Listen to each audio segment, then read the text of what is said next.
नमस्कार, जनभावना टाइम्स में आपका स्वागत है। आपके साथ मैं हूं अंकिता। आज हमारे साथ हैं बेहद खास मेहमान ज्योतिषाचार्य पंडित सुरेश शास्त्री जी। पंडित जी, बहुत बहुत स्वागत है आपका। देश भर में हिंदुओं के सबसे बड़े त्योहार दीपावली की तैयारियां शुरू हो चुकी हैं।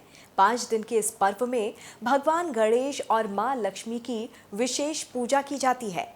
आज पंडित जी से जानेंगे कि वो कौन सी खास पूजा विधि है जिससे मां लक्ष्मी प्रसन्न होंगी और उनकी कृपा प्राप्ति होगी। जी अंकिता जी, आपने बहुत बढ़िया सवाल किया है।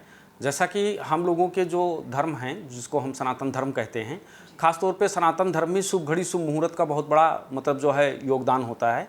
और शुभ घड़ी शुभ मुहूर्त में किया हुआ कार्य अनंत गुना फलदायी होता है। इसी तरीके से जैसे ये दिवाली जो पर्व जो आता है, दिवाली के 5 दिन पहले से ही हम लोगों के यहाँ पर पूजा पाठ शुरू हो जाता है। जैसे कि क्या होता है कि इसमें खास तौर पे 3 लोगों की पूजन की जाती है।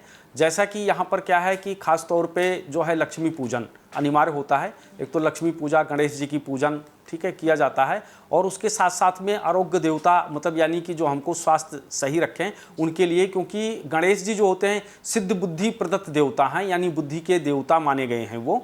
और माँ लक्ष्मी जो हैं समस्त प्रकार के जो है हमारे जो है पापों को नष्ट करने वाली हैं। जैसा कि कहा गया है, नमस्तेषु महामाये श्री पीठे सुर पूजते शंख चक्र गदा हस्ते महालक्ष्मी नमुस्तते, नमस्ते गरुणारूढ़े कोलासुर भयंकरी सर्वपाप हरे देवी महालक्ष्मी नमुस्तते, सर्वज्ञे सर्ववर्दे सर्वदुष्ट भयंकरी सर्वदुख हरे देवी महालक्ष्मी नमुस्तते, सिद्ध बुद्धि प्रदय देवी भुक्त मुक्त प्रदायिनी मंत्र पूते सदा देवी महालक्ष्मी नमुस्तते। मतलब जिनके घर में माँ का वास होता है और माँ होती हैं, उनका कभी भी मन नहीं घबराता और उनके यहाँ पर हर प्रकार का ऐश्वर्य होता है।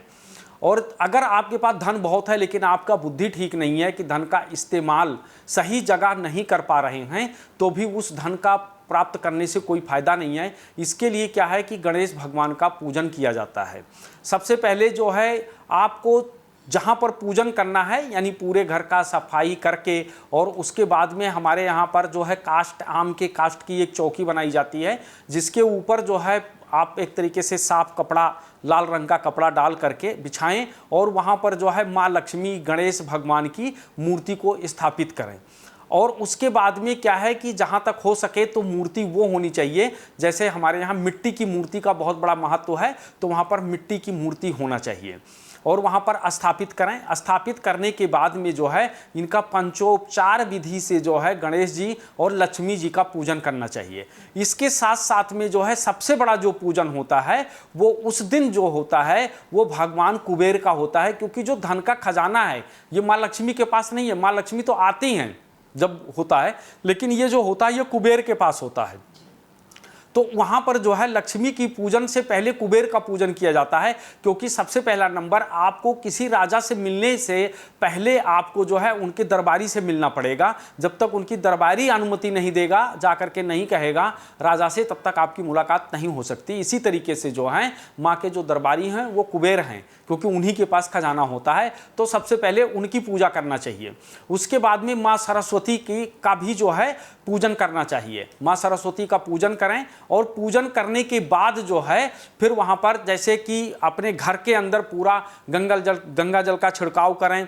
खुशबूदार चीज़ें जैसे खास तौर पे जो है गूगल, लोहबान, इनकी धूनी दें, घर में दिखाना चाहिए। और देने के बाद क्या है, सबसे पहले नंबर जो है गणेश जी का ध्यान करें और उनके बीज मंत्र ओम गम गणपतये नमः मंत्र का जो है जाप करना चाहिए। उसके बाद में ध्यान करना चाहिए। फिर आपको जो है आगे जो है लेकर के जो है भगवान गणपति का जो है फिर ध्यान, ध्यान जो है कि गजाननम भूति गणाधि सेवितम कपित जम्बू फलचार भक्षणम उमासुतम शोक विनाशकारिकम नमाम विघ्नेश्वरम पाद पंकजम। इस मंत्र का फिर आपको कम से कम 108 बार जप करना चाहिए कि हमारे घर में किसी भी प्रकार का जो कलेश है, यानी आर्थिक, मानसिक, शारीरिक, वो दूर हो जाए। और उसके बाद में गणेश जी को तिलक लगा करके और फिर उनको सबसे प्रिय जो वस्तु है गणेश जी का वो मोदक है और मोदक का प्रसाद अर्पित करें। फिर उसके बाद माँ लक्ष्मी का पूजन करें। जैसे माँ लक्ष्मी के पूजन में सबसे पहला नंबर विश्वास ये करना चाहिए कि वहाँ पर घंटी नहीं बजाना चाहिए, क्योंकि माँ के जो है उसमें घंटी नहीं बजता है। उसके बाद में क्या है कि माँ भवानी के मूर्ति को जो है स्नान करवा करके और उनको लाल सिंदूर का तिलक लगाएं और माँ लक्ष्मी के श्री सूक्त मंत्र का पाठ करें। जैसे लक्ष्मी श्री सूक्त है उसका पाठ करना चाहिए। पाठ करने के बाद में धन कुबेर और माँ सरस्वती का भी पूजन करें। लक्ष्मी और गणेश जी का विधि विधान से पूजन करने के बाद माँ काली का पूजन भी रात्रि में किया जाता है, क्योंकि इनका पूजन करने से हमारे पास किसी भी प्रकार का अभिविचार या कोई भी इस तरीके की चीज़ें हैं जो निगेटिव चीज़ें हमारे घर के अंदर या हमारे मन मस्तिष्क के अंदर जो प्रवेश कर जाता है, इन चीज़ों को दूर करने के लिए माँ काली का ध्यान करना चाहिए और उनका पूजन करना चाहिए, उनके बीज मंत्रों का जाप करना चाहिए। इस तरीके से आप विधि विधान से अगर माँ का पूजन करते हैं तो कहावत कही गई है कि जो व्यक्ति दीपावली के दिन पूजन करता है वो पूरे पूरे बरस तक जो है मतलब माँ भवानी का जो है कृपा पाता है, माँ लक्ष्मी का कृपा पाता है। इसके बाद में जो वो प्रसाद है वो पूरे घर में जो है एक तरीके से वितरण करना चाहिए और सब लोगों को वो प्रसाद लेना चाहिए। हो सके तो आपको 5 दिन तक के लिए जो है अखंड दीप इन मतलब जो है गणेश भगवान, माँ लक्ष्मी, कुबेर, इनके सामने जो है अखंड जो है दीप भी जलाना चाहिए।